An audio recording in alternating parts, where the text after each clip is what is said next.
3 months ago, I got a call that made my stomach drop. My friend Lisa, who knew I worked in proactive fraud prevention and consumer security, was on the other end, her voice shaky and urgent. "I think I've been hacked," she said. My heart skipped a beat. I'd heard this story too many times, but it never got easier. "Can you help me?" she asked, hope and panic mingling in her words. I immediately agreed to help, though I wasn't entirely sure what I'd find. It was a Thursday afternoon, and I remember it clearly because I had just wrapped up a webinar on minimizing cybersecurity threats. Ironic, isn't it? Here I was, having just lectured about digital security best practices, and now facing the very real possibility of someone incredibly close to me becoming a victim. What's interesting is how quickly the theoretical can become terrifyingly real. "What happened?" I asked, trying to piece together the situation, my mind already running through a mental checklist of common attack vectors. "Well," she started, her voice still laced with a frustrating mix of embarrassment and fear, "I got this email from what looked like my bank.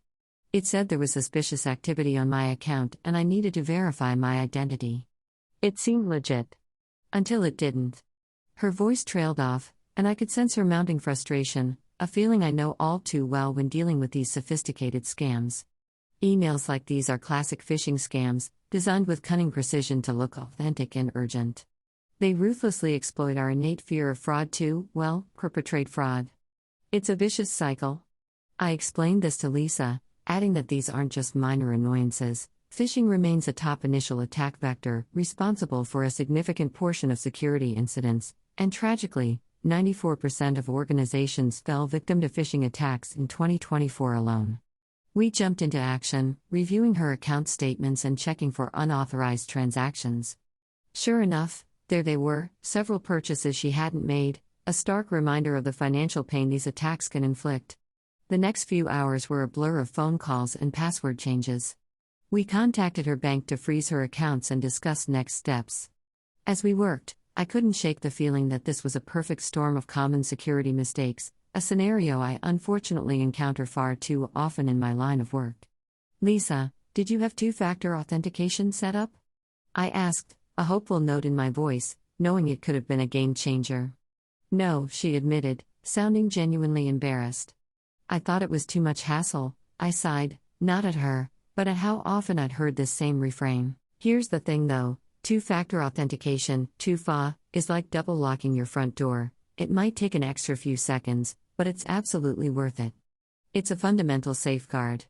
In fact, Microsoft data suggests that multi-factor authentication can block over 99.9% of automated account compromise attacks. I use this moment to reinforce why it's crucial, explaining how it adds a vital layer of protection, making it significantly harder for hackers to access your accounts even if your primary password is compromised. It's truly the simplest, most effective step most people can take right now. As we continued, we uncovered more vulnerabilities. Lisa had been using the exact same password across multiple online accounts. I know, she interrupted before I could even begin my usual spiel. "It's just easier to remember." I couldn't blame her, most of us have fallen into this trap at some point. But I reminded her how modern password managers can effortlessly create and securely store complex, unique passwords for every single login, eliminating the hassle entirely. It's a small shift in habit that yields massive security dividends. We also talked at length about recognizing sophisticated phishing attempts. I showed her practical tricks, like how to hover over links, on a desktop, of course, to reveal their true destinations, and how to meticulously inspect sender addresses for subtle discrepancies that cybercriminals often miss. These small habits, these moments of vigilance, can save you a lot of grief, and a lot of money, I said, trying to be as encouraging as possible while emphasizing the gravity. By the time we finished, it was late, the city lights twinkling outside my window. Lisa thanked me, sounding far more relieved than when we started, the panic replaced by a sense of newfound control. "I'm sorry for dragging you into this," she said, and I could hear the lingering guilt in her voice. "Don't be," I replied, genuinely meaning it. "It's what I do. Besides, I learned a lot today too." And I truly did. The situation was a wake-up call, even for me, someone immersed in this field daily. It was a stark reminder of how easy it is to become complacent and how quickly things can escalate, especially when the average cost of a data breach globally hit a staggering $4.88 million in 2024. I realized I needed to communicate these essential lessons even more effectively, both personally to friends and family, and professionally to a wider audience. Unpacking digital security, your top questions answered. How can I spot those sneaky phishing emails? Phishing emails are masters of disguise, often creating a false sense of urgency and appearing to be from legitimate sources like your bank or a well-known service. Beyond the obvious misspellings, always scrutinize suspicious sender addresses that don't quite match the official domain. Be wary of unexpected attachments, and crucially, always hover your mouse over any links, without clicking, to reveal their true, often malicious, URLs. If something feels off, trust your gut. Why is two-factor authentication, 2FA, non-negotiable? Two-factor authentication, 2FA, or multi-factor authentication, MFA, adds an indispensable layer of security. It requires a second form of verification beyond just your password, something you have, like your phone or a hardware token, or something you are, like a fingerprint. This makes it exponentially harder for cybercriminals to access your accounts, even if they manage to steal your password. Think of it as a second, stronger lock on your digital door, and frankly, it's the single most impactful security measure most people overlook. How can a password manager become my digital superhero? Password managers are truly invaluable tools. They generate strong, unique, and complex passwords for each of your online accounts, then store them securely in an encrypted vault. This eliminates the need to reuse passwords, a major vulnerability, and simplifies managing dozens of different logins. It's an effortless way to boost your security posture without memorizing a single complex string of characters. My account might be compromised. What's the first move? If you suspect any unauthorized activity on your accounts, the absolute first step is to immediately contact your bank or the service provider directly.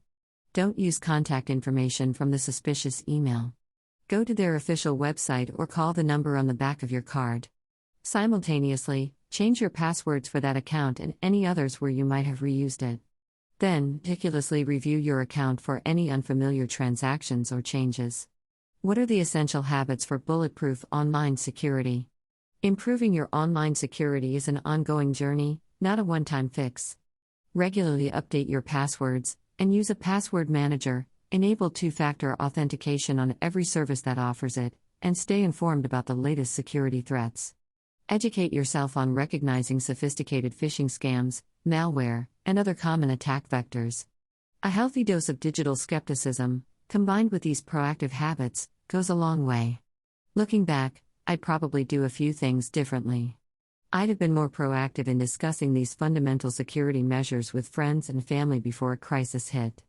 But I'd definitely repeat the part where I took immediate, decisive action and supported Lisa through the entire, stressful process.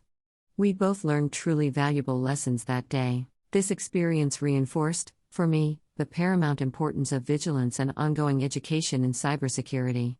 It's not just about deploying the right tools, it's profoundly about developing the right habits and fostering a mindset of continuous awareness. Sometimes, a little paranoia isn't such a bad thing in the digital world.